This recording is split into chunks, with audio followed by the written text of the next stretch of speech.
रामकृष्ण हरी. चला, पावसाचं आगमन होत आहे, त्याच्यामुळं ना अगदी जनावराचा ठेवा साठपा याची तयारी चालू आहे.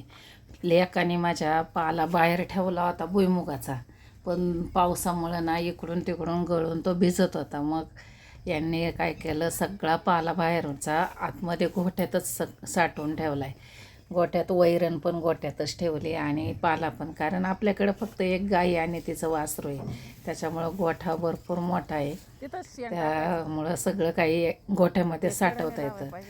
तर बघा, आता इथली ना कडकोपऱ्याची सगळी घाण काढली, कारण पावसाळ्याचे दिवस आहे, चुकाट्यासाठी आपल्याला सगळीकडून निर्मळ ठेवायला लागतं, कारण इथं आपले जनावरं आहेत. गाईची दार काढायला घेतली यांनी आणि मी वासरासाठी पीठ कालवणार होते. तर आमच्या या गाईपासून आम्हाला एवढा फायदा आहे ना, खरंच. आता अलीकडं आम्ही ऐकतो ना, दुधामध्ये चरबीची पावडर भेसळ केली, युरिया टाकतात, हे टाकतात, ते टाकतात. त्याच्यामुळं असं वाटतं कोरा चहा पिलेला चांगला, पण ते बाहेरून दूध आणलेलं कसलाच विश्वास नाही आहे. आणि हे देशी गाईचं दूध आहे. देशी गाईला कधीच इंजेक्शन देत नाही धारासाठी, अजिबात नाही. तर आम्ही अगदी भाला न घालता दूध काढतो. खरंच आम्हाला इतकी चांगली गाय मिळाली आहे ना, खरंच मला खूप आनंद वाटतो, कारण ती मलासुद्धा दार काढून देते. आणि गोऱ्यासाठी आम्ही ना रोज गव्हाचं पीठ कालवतो. तर आज तसं माझ्याकडून थोडं जास्तीच झालं आहे आणि 2-3 दिवस तो आजारी होता, त्याच्यामुळं तो काही नीट खातच नव्हता. मग आता दिवसाआड त्याला थोडं थोडं पीठ ठेवायला सुरुवात केली, कारण कसं होतं ना, मळून ठेवलं आणि त्यांनी नाही खाल्लं की वायाला जाणार. म्हणजे तशी गाय खाती, पण बघा जास्तीच पीठ झालं माझ्याकडून. आणि त्याचे ना मस्त असे छोटे छोटे गोळे करून घेतले, कारण सगळं जर त्याने तोंड लावलं आणि बाजूला घेतलं तर ते मातीत पडल्यावर ते पीठ वाया जाणार, म्हणून मी आपले बारीक बारीक गोळे करून ठेवले, म्हणजे ते त्याच्या मनाने खातं. पण आज ना त्याने खाल्लंच नाही खरं तर. आणि कुटी आणली ना ऊसाची की त्याच्यावरती असं गव्हाचं पीठ टाकायचं, म्हणजे गाई पण मस्त खाते आणि तिला तहान पण चांगली लागते. मग ती पाणी पिली की पोट भरतं तिचं. आणि आमची गाई पुन्हा लागली आहे ती आत्ता.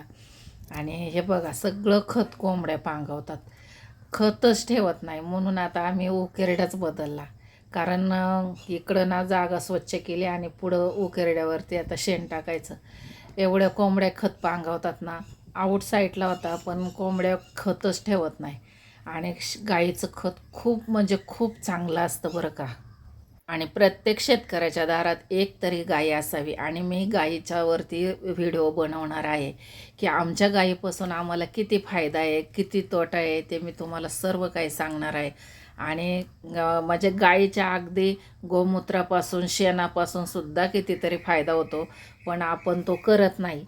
जे लोक, काही लोक वैज्ञानिक दृष्टीने जे करतात ना, गाईसारखं महत्त्व कुठंच नाही. तर चला, आता धार काढून झाली आणि मी विळा पण तिथंच ठेवते गोठ्यातच, कारण कधी पण. आणि त्या दिवशी माझं नाव वजातून विळा पडला खाली रस्त्याने आणि कोणी दिलाच नाही, कारण इकडं गावाकडं असंच असतं, ज्याला जे सापडेल ते त्याचंच होतं.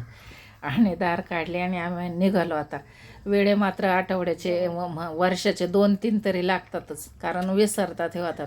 आणि मी शेतातून सरपण आणलं होतं आणि गवत पण आणलं होतं गाईला, दोन्ही पण. तर चला, आता धार काढून झाली, मी चालले सरपण घेऊन घरी. आणि जाताना बरोबर दूध आणि सरपण किंवा पाणी हे कधीच बरोबर न्यायचं नसतं. मग दुधाची किटली यांनी घेतली आणि मी सरपण घेतलं. आणि आता आम्ही निघालो घरी. तर 2 दिवसानंतर ना आमचा नक्कीच व्हिडिओ येणार आहे गाईच्या महत्त्वावरती. व्हिडिओ आवडला तर लाईक कमेंट नक्की करा.